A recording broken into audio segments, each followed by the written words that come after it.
Evening, and thank you for joining the New York Jewish Week and UJA Federation of New York for our monthly Folio literary series.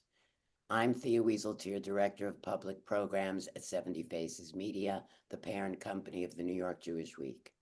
We are delighted to welcome Ambassador Daniel Taub in conversation with Andrew Silow-Carroll.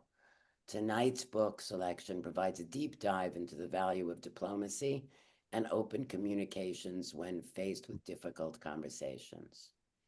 Our partner, UJA Federation of New York, knows the value of using every tool available to address the most challenging issues. Right now, they're at the forefront of fighting anti-Jewish hatred and violence wherever it rears its head. First and foremost, protecting our communities and working in this especially polarized time to strengthen relationships and coalitions to counter rising anti-Semitism. In this moment, it's never been more important to use your voice, to speak up and speak out for the safety and security of our community. With that, I turn it to Ambassador Taub and Andrew to begin the program. Thanks so much, Thea. Appreciate that. And Erev Tov, everyone. And welcome to our latest program. It's an honor. It's a real privilege to be here tonight as we gather to welcome Daniel Taub, who has set himself the Herculean task, I think, of helping Jews argue better. As many of you know, Daniel served as Israel's ambassador to the United Kingdom, where he became not only known for his diplomatic skill, but for his depth of Jewish knowledge and moral clarity. Whether debating on international stages or teaching a daf of Gemara, Ambassador Taub brings Jewish wisdom to bear on matters of policy and politics. Tonight, he joins us to share insights from his new book, Beyond Dispute, Rediscovering the Jewish Art of Constructive Disagreement.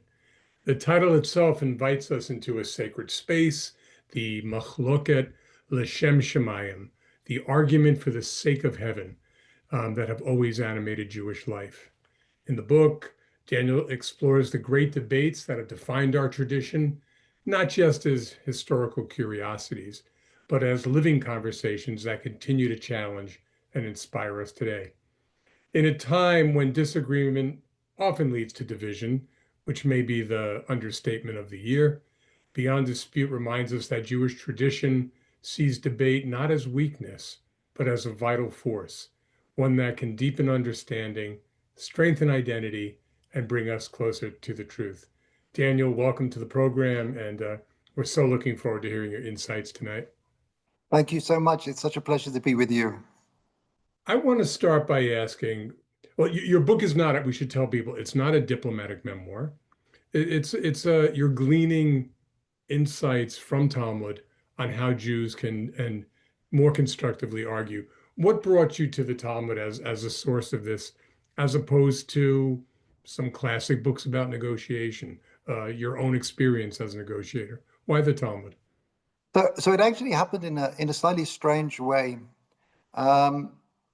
If you think back a couple of years before the current crisis in Israel, we were in a different kind of crisis where the country was really tearing itself apart over what was called the judicial reform, but it was really a debate over the nature of the state of Israel. And the debates were becoming so toxic. And then I had a glimpse of hope in a very unusual place, because in addition to being a negotiator, I volunteer as a mediator in a community mediation center. And I was mediating a dispute between two Arab residents of Jerusalem. And my co-mediator, who was mediating with me, was a wonderful Arab sheikh. And at one point in the mediation, when it was really looking like it was going to get out of control, he turned to me and he said, "Do you mind if I depart from the agreed mediation protocol?" And I said, "No, sure, go ahead. We've got nothing to lose." So he stopped speaking in Hebrew. He started speaking in Arabic. But more importantly, he stopped speaking as a mediator and he started speaking as an imam, as a religious leader. And something quite extraordinary happened in the room, because he was channeling an authentic religious Muslim tradition of sulh, of reconciliation. And that simply changed the environment. And that got me to thinking, well, maybe we have resources in our tradition that can actually come to bear in our most difficult conversations and will actually make us feel that rather than betraying our tradition, in a sense, we're channeling them.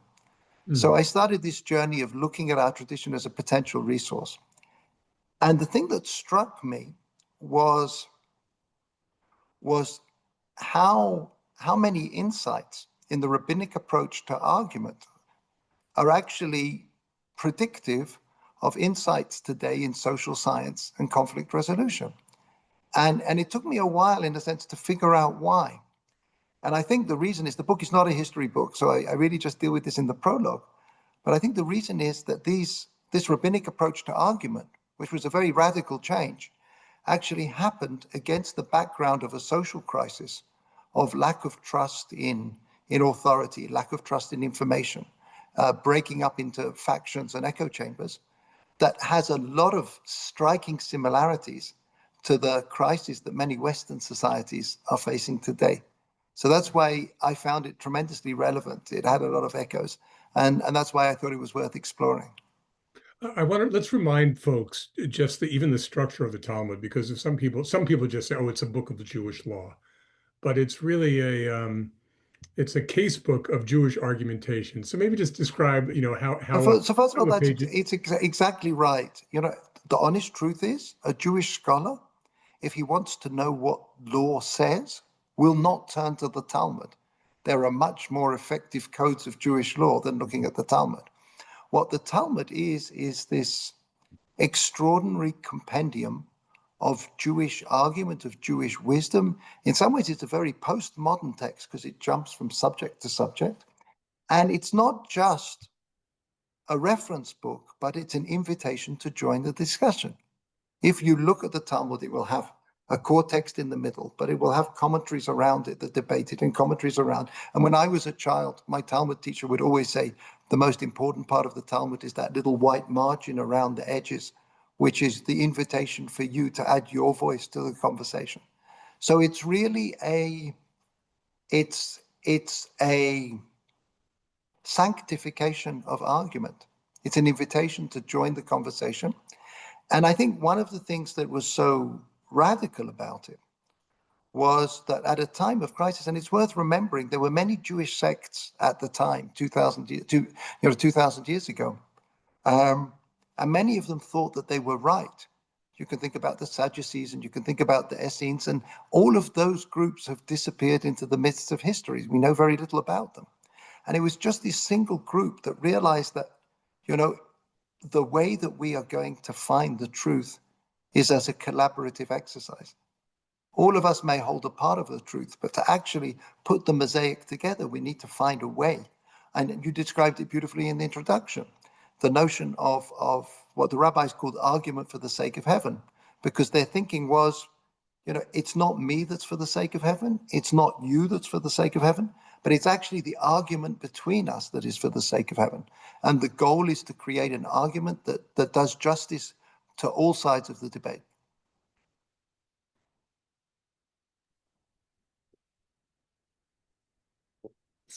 Sorry, Ambassador, we have lost Andrew, so I'm going to try to get him back. So one of the important lessons in Jewish tradition is you can't really create knowledge without a chavruta, without a study partner. So until Andrew gets back, we're going to I don't find know if ourselves at a disadvantage. I'm not prepared to be your chavruta. I'm going to find him. Can you tell us a little bit more about the book in the meantime? Sure. So broadly, what the book does is it's broadly split into two parts. The first part is to try and drill down into what was this change of thinking that the rabbis of 2,000 years ago intuited. And they came up with quite radical reinventions of some very core principles. One of them was the idea of truth, because truth no longer was something that came down from on high, but truth was something that we worked at together. There's an extraordinary rabbinic legend that dates from this period of how God took truth, hurled it down from the heavens, and broke it into 1,000,000 shards. And the angels are tremendously dismayed, and they say to God, how are we going to have truth? And he says, truth will grow up from the ground. Truth is going to be organic. It's going to be collaborative. And that led to a dramatic change in the concept of difference, of the concept of dissent, the notion that we actually need to welcome dissent. We need to bring it in. And that finally led to a very striking difference in the notion of argument. So those are sort of core principles. And then what I try to do is actually to drill down into practical tools. And I've had the really incredible opportunity of working in Israel in what you might call difficult conversations laboratories, where we take particularly young people who come from different sides of fairly fraught opinions and bring them together and explore whether these tools can actually lead us to have more effective, difficult conversations. One of the things that's been striking is that while it's rare for people to do a 180-degree turn, it's also very rare for people to leave these conversations without if not their minds, their hearts being enlarged in some way that gives them a sort of greater capacity, to understand not just the other side of the debate, but maybe have a deeper understanding of where their own thinking comes from. And I have to say, I've been very, very gratified that the feedback has been very positive, from some people who I enormously respect. But probably the most moving feedback that I've had was somebody sent me a screenshot of an Instagram post by a young Palestinian blogger who had read the book and found it helpful to him in his own conversations. And, that gave me a small amount of hope that, there is something of value that can help not just bring us closer to the truth, but maybe bring us closer together. Becky, I'm happy to carry on speaking. Andy had a blackout and he's trying to get back on, so I'll play Andy for a minute or two. Because hearing you talk, it's interesting. I feel like there are probably a lot of lessons in the book that people can use just in their daily lives. And especially now that we're in this super polarized moment politically, I'm wondering if there are any particular tips you have for people, like how to go about a conversation exactly. Sure. So I'll give you maybe an example. Often when I'm traveling, I'll speak about the situation in Israel, and it is fairly common, I would say, for people to take me aside after a lecture and say, what do I do about my kids or my grandkids? I can't speak to them about Israel. They're demonstrating for the other side. It's causing a lot of pain in our family. And of course, it's heartbreaking. And I'm very hesitant about offering prescriptive advice because every family is different. And also because sometimes the thing that you're arguing about is not really the thing that is causing the friction between you. I don't dare guess what's going on in a family, but I'm pretty sure that if you're trying to resolve an argument when that's not really the thing that's troubling you, that's probably not going to be very successful. But in those cases where you actually are having an argument about those sensitive things, the first thing that I would suggest to people is to take it offline. Having this conversation at Seder night when all your family are sitting around the table, or on the family WhatsApp group when, in a sense, you're positioning yourself in front of so many other people, is probably not the most conducive place. So you need to think about what is the best environment, the least threatening environment, the most open environment. The second thing that I think is really important, here I draw something. There's a wonderful Israeli conflict resolution expert at the Hebrew University called Adal Cohen. And he has a phrase that he uses. It's called the gem statement. And the gem statement is really the reminder of why the relationship between us is so important, what it means to us. And he suggests that in these most difficult conversations, it's very important to put that gem statement up front and center, to remind us that we are having this conversation in the context of a relationship that's important to both of us and why it's important. And if possible, to actually say that. Then one thing that I do suggest is, often we have our conversations in a very narrow register. And that register doesn't leave an awful lot of room for learning or for growth. And it's almost like changing sets of talking points. And one of the things that I found can be very helpful is if instead of throwing talking points at each other, if we can actually trade our stories. What is it that shaped my thinking? What is it that shaped your thinking? Without trying to change each other. I can imagine a conversation, for example, if the conversation is about the Middle East, where a younger person might learn from their parents what it feels like to grow up in a family, in a house where there was always a packed suitcase under the bed. And while the older part of the conversation might get an insight into what it's like to be in a college where your dorm mates come from Palestinian territories or from Lebanon, are on the phone every night to try and find out what's happened to their family. And I don't think that will necessarily change your political positions, but I think that will broaden your heart in some way and may find different rungs of the ladder, where even if there is one rung of the ladder where you seriously disagree, that you can find some common ground, whether it's an emotional ground or spiritual ground. And then, and this is a little bit of a step forward, but I think it's something to aspire to. Can we try and shape our conversations so that they're learning conversations?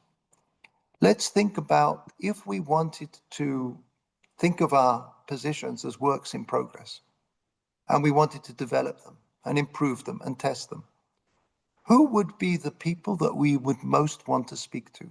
What would be the kind of expertise that we would seek to? What would be the kind of experience? And could we chart out a journey together and saying, here's 3 people I would like to speak to. Here are 3 people you would like to speak to. And let's go on this journey together. And, we'll do it in a non-judgmental way. Hi, Andrew. I'm back after a blackout. We've just been gossiping about you behind your back. I just want you to know. I was able to hear, but not actually jump in. So I'm so that's glad such a shame, because every hard question I was going to say, shame that you just missed the answer to that one. So first of all, Becky has done a great job. I want She you did. to know. Thank So you. thank you I very will much. leave you to it now. Thank you so much. Our incredible crew, and I apologize to the audience for dropping out, but I want you to continue your thought now, and of course I have questions for you. Please. Well, here's one thing I wanted to ask, and this is the difficult thing I know that a lot of people are dealing with, and it's not so much commenting on the American situation, but I know people had a very difficult Passover this year. Kids come home from college, they don't want to talk about Israel because parents and children disagree. Some kids didn't show up at all in some of the homes that I know. So I'm trying to think in a family context, is there advice that doesn't work in the negotiating room? Like it's too hot, or it's too personal, or no, these are exactly the conversations we should be having. So in fact, that touches on what we were just talking about, but I'll say something else first. First of all, I think it is absolutely legitimate and correct for people to say we are not ready to have this particular conversation at this particular time. And I think one of the mistaken assumptions that many of us have, is that arguing well, conducting difficult conversations is some kind of natural skill that will kick in. Mm-hmm. These things are hard work. And they require preparation. I talked about, how it's important to take a conversation offline, but it's not just taking a conversation offline so you're not going to be embarrassed to change your opinion in front of other people or so on. But it's also thinking about what is the environment that is most conducive to having this conversation in the right way. In Israel, it's actually, I see this amongst my kids, when people propose marriage to each other, I don't know if this happens with young people in the States, it's now become a major operation. All the friends are recruited, and it's staged. I mean, one of my kids was planning his proposal, and he had gone out and got, I don't know, like a knight's armor and a white horse and all of that thing, and he was planning to ride in. And literally on the day before it was supposed to happen, his fiance, now my daughter-in-law, said to him in the cause of a conversation. By the way, if you ever propose to me, I don't want one of those silly things where somebody comes in on a white horse and, he's just thinking, what am I going to do? What am I going to do now? But I think of that in a sense as an example of, if we were to think of our difficult conversations as a kind of proposal, what is it that we're going to, and I bring some examples in the book. I mean, one of them, the Archbishop of Westminster, when I was in London, invited the Palestinian ambassador and myself for a sort of kind of prayer meeting when there was a conflict going on in Gaza. And we walked into the room and it was just the three of us. And then the door opened and in came a choir boy from Westminster Cathedral. And he just started singing this most extraordinarily beautiful piece of choral music. And it did something very special to change the atmosphere in the room. And the fact is, we're not robots. We are people with hearts, with spirits. And the question is, how do we harness that? So when you were away, I was suggesting a number of tools that may be helpful to people, including storytelling, which I think is incredibly important, to say, look, I'm not here as a UN observer. I'm here as somebody that's been shaped by my environment. Let me share with you some of the things that have shaped me. Why don't you share some of the things that have shaped you? I also suggested that maybe we could chart a learning conversation, sort of data points or sources of information, sources of inspiration that each of us could draw from and that would create a kind of journey together. And maybe I'll just mention one other thing that might be helpful in some conversations. Even if we find ourselves on opposite sides of the table on many issues, that doesn't mean that there aren't issues where we can find ourselves sitting on the same side of the table. It's been said by many people. The Lubavitcher Rebbe used to say, okay, I disagree with him on one commandment, but I agree with him on 612. And that commandment could have been a very significant one. I heard something similar, I think I quoted from the book, the CNN correspondent, he's a Democrat, Van Jones, talks about his friendship with Newt Gingrich, which is something that comes as quite a surprise to people. But he says, as a young politician, it was Newt Gingrich who taught him. He says that your 90% enemy can be your 10% friend, on the issues you agree on.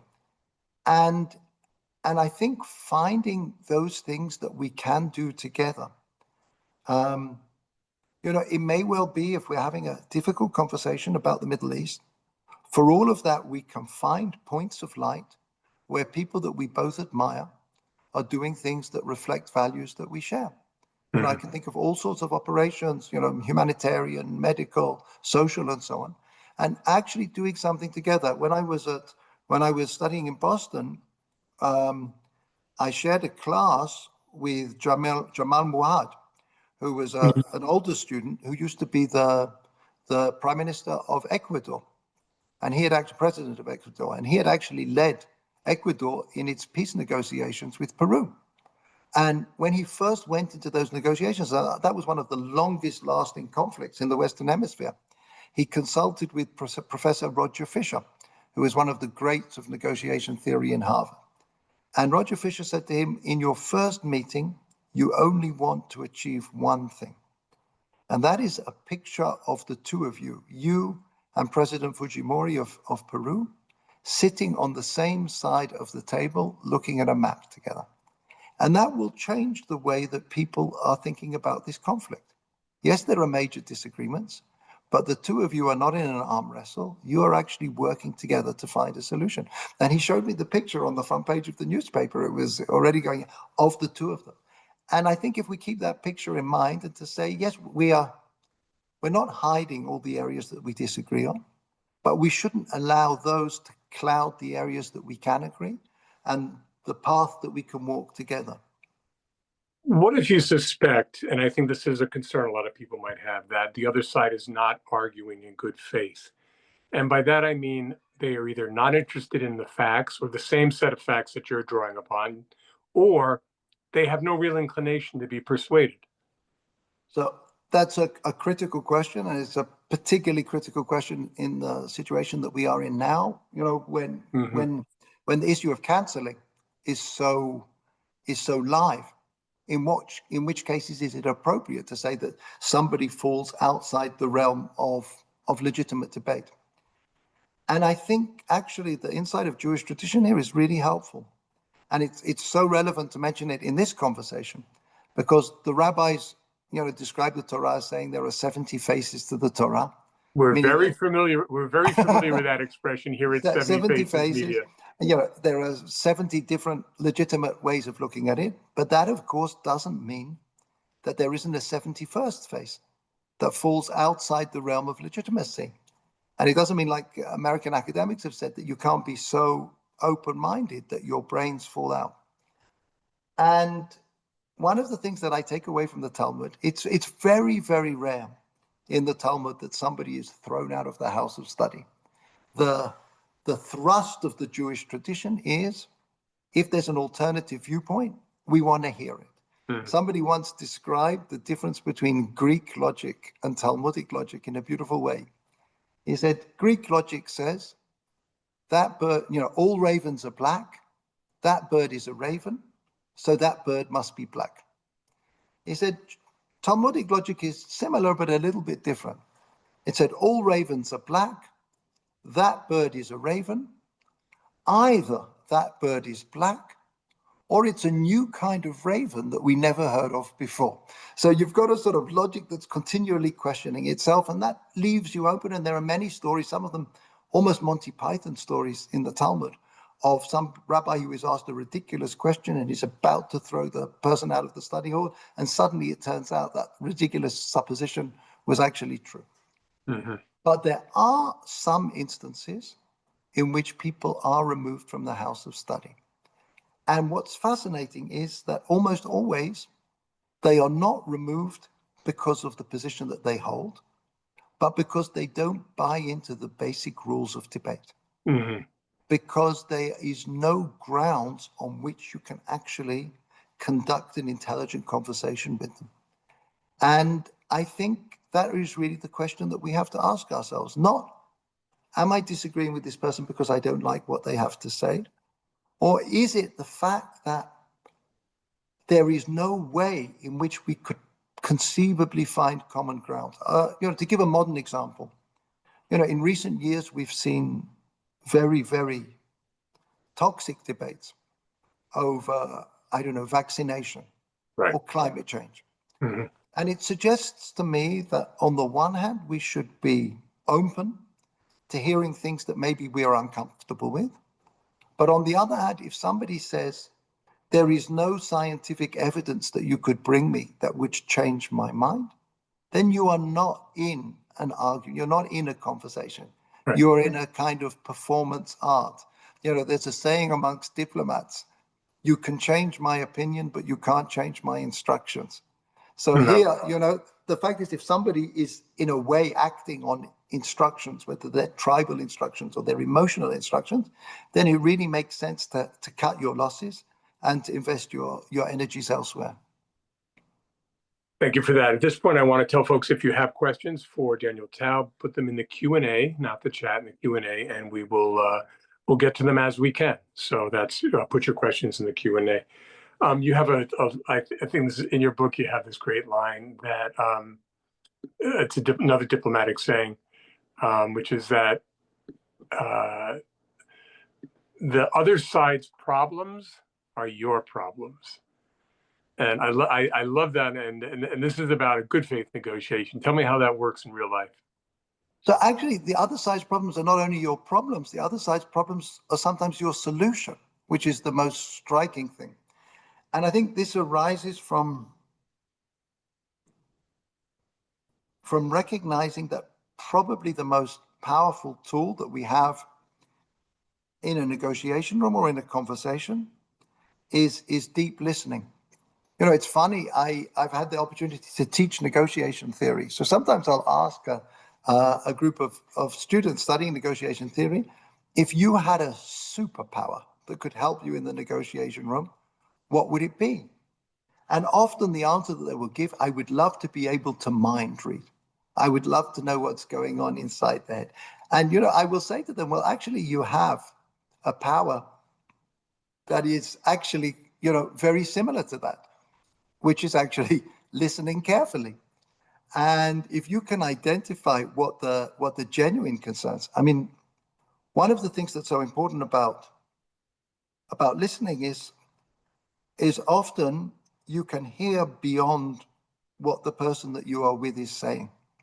Often they will state their position, but what they're really talking about is an interest that actually goes deeper beneath that. That's very well-known principle in negotiations.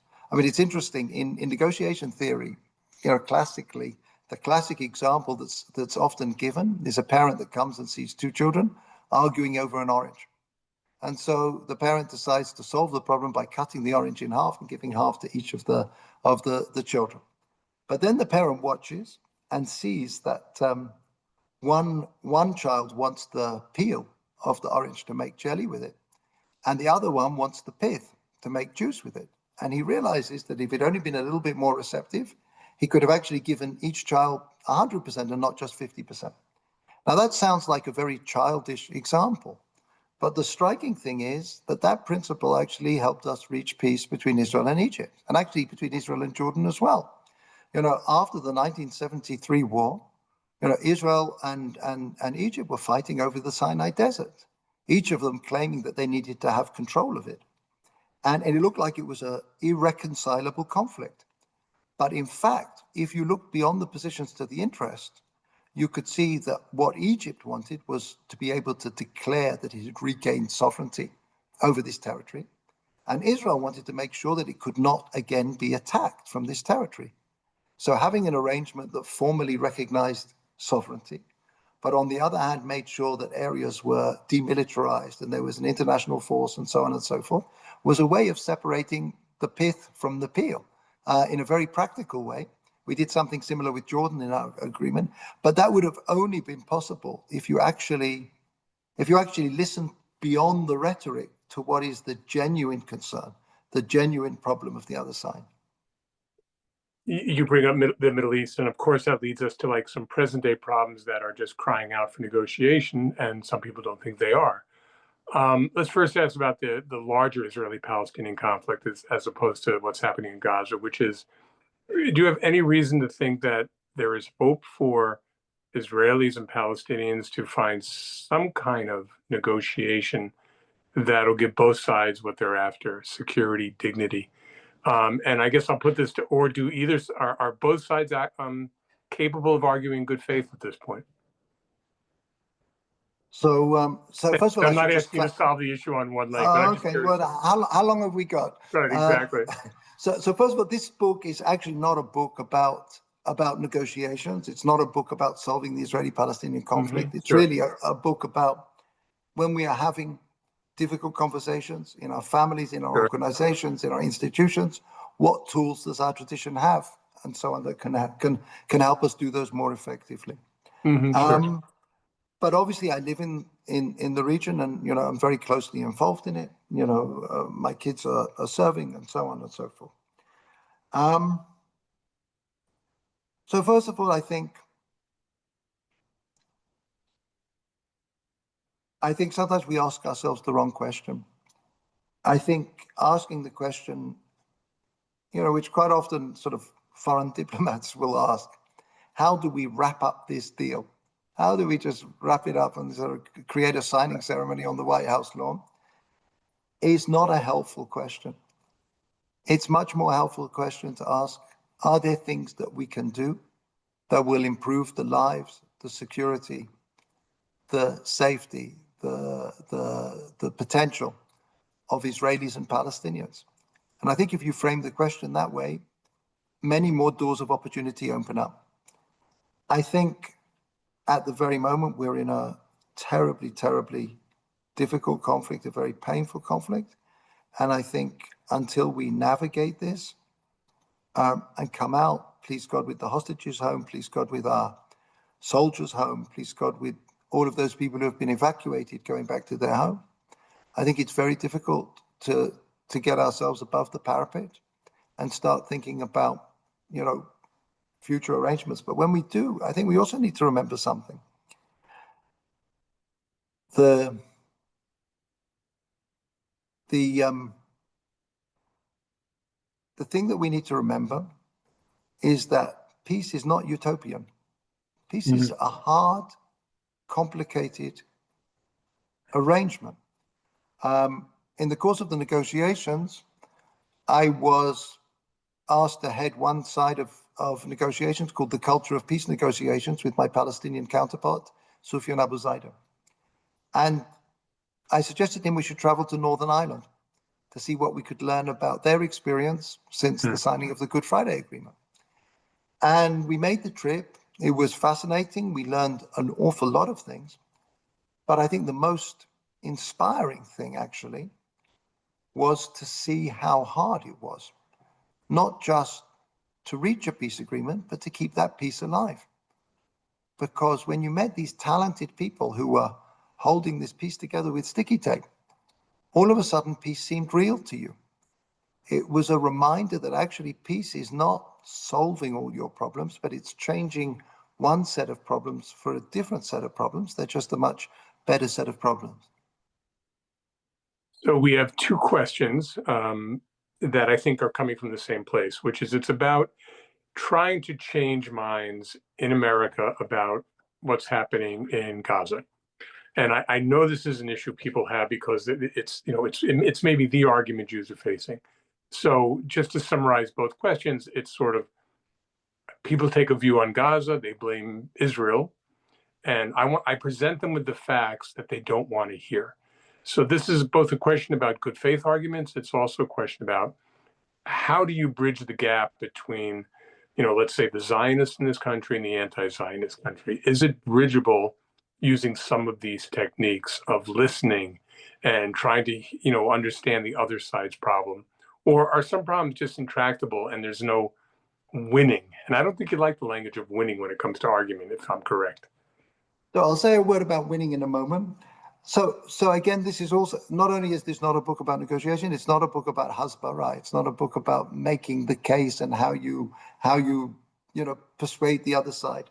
It's a conversation about a different kind of argument. It's a conversation about whether we can turn the differences between us into an engine of growth. Mm-hmm. And you can only do this if you go into a conversation if you're prepared to change your own mind as well, actually.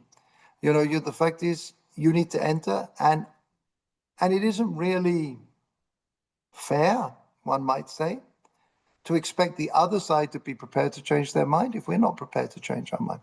So again, it may well be, again, as we said before, you need to make an early call whether there is the potential for having a learning conversation. Is the person that you're speaking with somebody who is open to changing their mind, or is there somebody who, for all sorts of reasons, and sadly today on issues relating to the Middle East, often they have less to do with the facts of the region and more to do with the sort of the badge of entry into all sorts of social circles and so on and so forth. And in those situations, I think it's a different kind of conversation. Mm-hmm. I do think, and we've touched on it before, I do think that listening is extraordinarily important. I have to say, when I was an ambassador, I would have a lot of people coming to me with complaints about Israeli policy, from all sides, literally from different parts of the political spectrum, the religious spectrum, and so on and so forth. And it took me a while before I realized that often the most effective response that I could give somebody was to say, I hear what you say, and I will report it to Jerusalem. Sometimes I could have some facts that would help them, some context, but by and large, often what people wanted was to be heard. They wanted to be heard before they could hear. And so that's something that I think is particularly important. The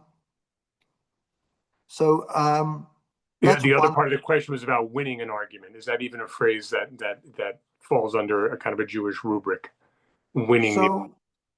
So it's interesting. I mentioned earlier that there were other sects amongst the Jewish people at the time that this approach developed, that disappeared into the midst of history. And amongst them were the Sadducees. The Sadducees had festivals to mark the days on which they had won big arguments. And, when you think about that, here we are 2,000 years later, and where are the Sadducees and where are their victories? And it was actually a different kind of argument that won the day. If you go online and you look in Amazon or elsewhere for books about argument, you will see that they generally fall into one of two camps. Either they are books about how to avoid arguments, how to navigate your way through relationships and sort of sweep all the differences under the carpet, or, and this is the larger group, they will show you how unfailingly you can leave the other side in a quivering heap on the floor, sort of bowed into submission and so on. And so here you have these two schools of thought, which are basically fight or flight. And what the Jewish approach says is that's not the point of an argument. The point of argument is not to browbeat in submission. It's not to avoid the things. The point is to say that each of us comes from a different place, has different influences, and can broaden ourselves and create something together. So the criteria for success in an argument are a little bit different. So the phrase that you quoted, machloket l'shem shamayim, an argument for the sake of heaven, the rabbis say the thing that characterizes the machloket l'shem shamayim is that it will endure. Sofo litkayem, it will endure.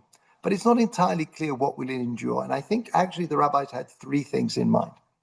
The first is that the argument will endure. If it's an engine of creative energy, we don't want to lose all of the knowledge that has gone into it and just settle for the bottom line. Daniel Kahneman talks about, the Nobel Prize winner, talks about how organizations make a mistake. They should keep a decision journal. If you only focus on the bottom line, you've really lost an enormous amount of the value, which is why the Talmud records all of these dissenting opinions. We may not need them today, but we may well need them. We may need them tomorrow. The second thing that I think will endure, if you have this kind of argument, is the resolution that you come to. Because if all sides of a debate don't feel that they've had an opportunity to express themselves fully, that they've been fully heard, that their opinions are recorded, then I think you're unlikely. It's interesting, as a mediator, mediators are often taught that within mediation, you should encourage the parties to come up with solutions, but you shouldn't propose solutions yourself. Because the research shows that when the mediator proposes the solution, the two sides might actually come to an agreement, but the chances of that agreement actually being implemented in the long term are considerably less because they've lost their sense of ownership. They've lost their sense of the fairness. And the final thing that I think is a really good benchmark of a true argument, an argument for the sake of heaven, is whether the relationship endures, whether we end up coming closer together or further apart. There are two figures in Israel, two religious figures, who were actually about as far apart on the religious spectrum as you could imagine. One was Rav Amital and one was Rav Shach. So one was an ultra Orthodox rabbi and the other was a national religious rabbi. It's hard to describe how far apart that. But funnily enough, they were distant cousins. So they met at a wedding. And one said to the other, "We've become so estranged, we don't even argue anymore." And there was this recognition that an argument is a sign of a healthy relationship. And that ultimately, an argument is a tool not just to reach the truth, but actually to bring ourselves closer together as well. Another viewer question is interesting. I'm going to add to it. The way he asked it is, how can emotion be taken out of the equation? To which I would add, should emotion be taken out of a strong argument or an impassioned argument?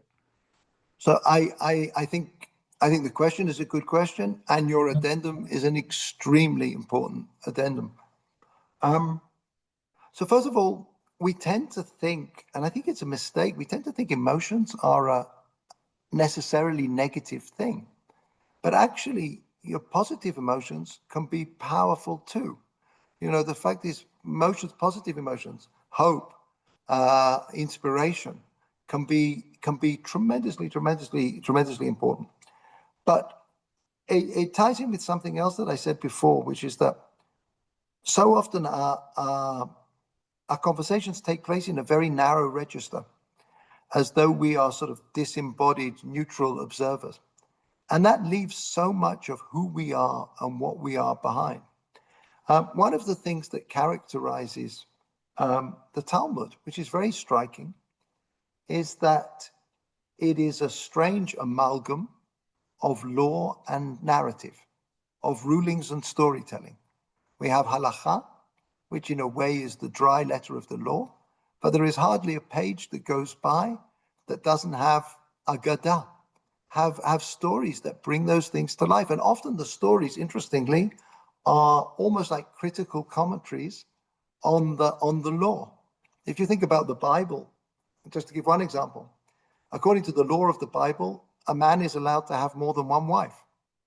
In the narrative of the Bible, there is not a single case where a man has more than one wife, where it doesn't lead to enmity and frustration and sometimes disaster. So you have a way in which those things comment on each other, but it also brings an emotional dimension, a connection into that. And I think that's very profound and very important.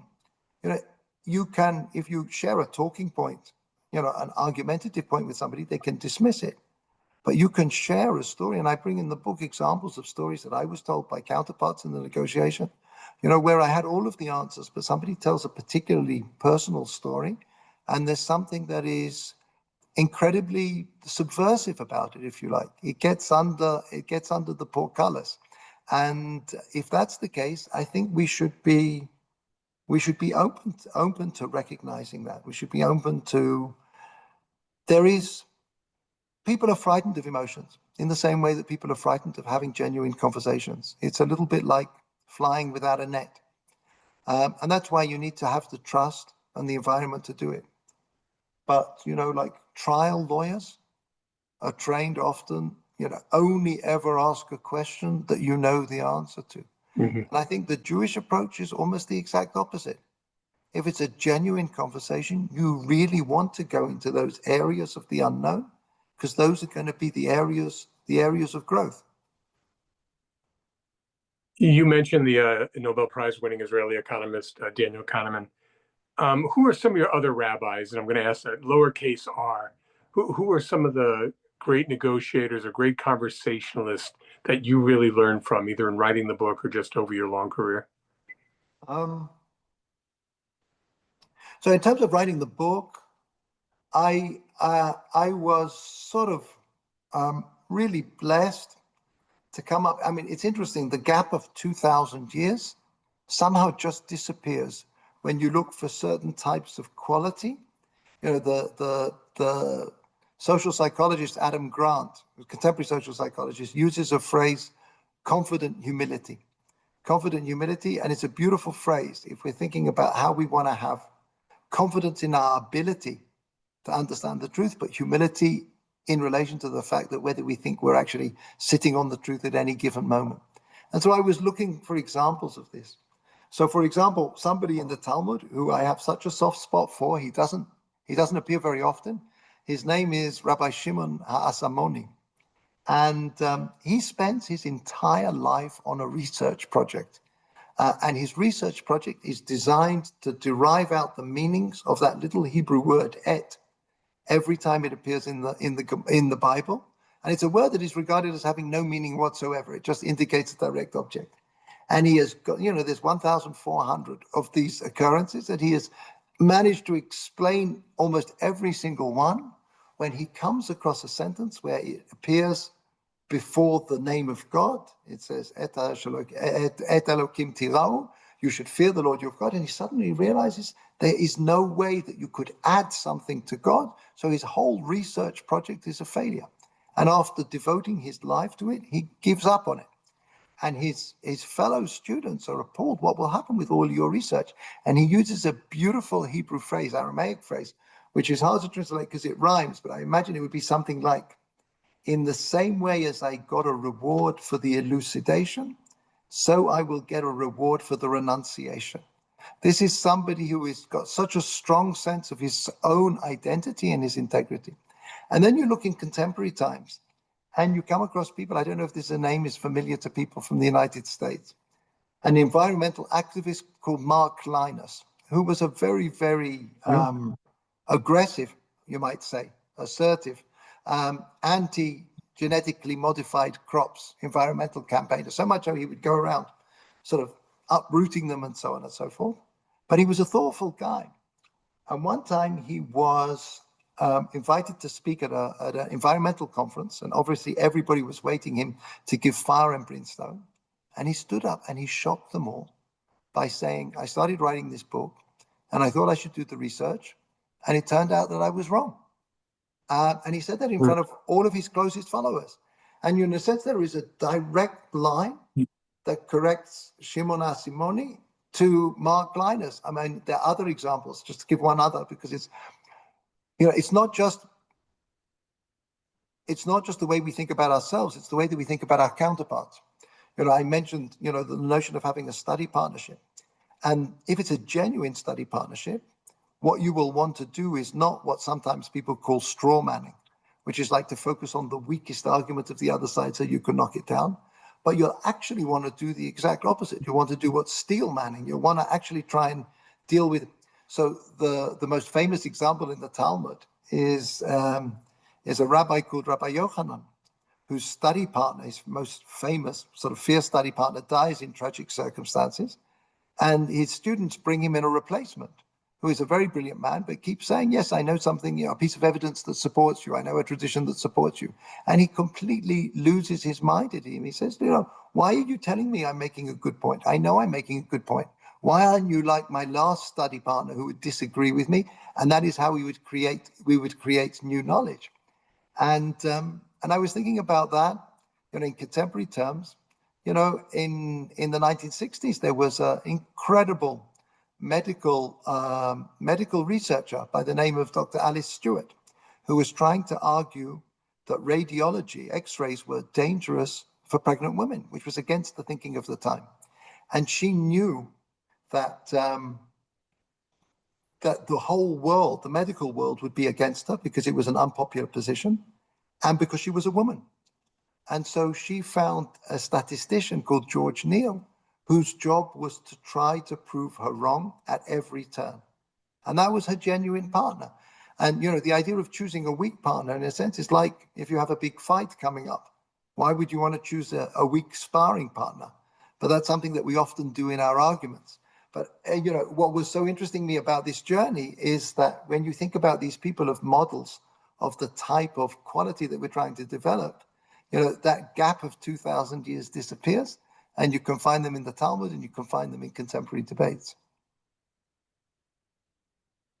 Thank you for that. I want to clear up something for one of our viewers who thought you said that there was no narrative in the Bible about a man having more than one wife, when what you said was there was no narrative in the Bible about a man having more than one wife where it didn't lead to that ends happily. That ends happily. That's exactly where it right. didn't lead to tsuris. So that's the distinction. There are plenty of Thank you for clarifying.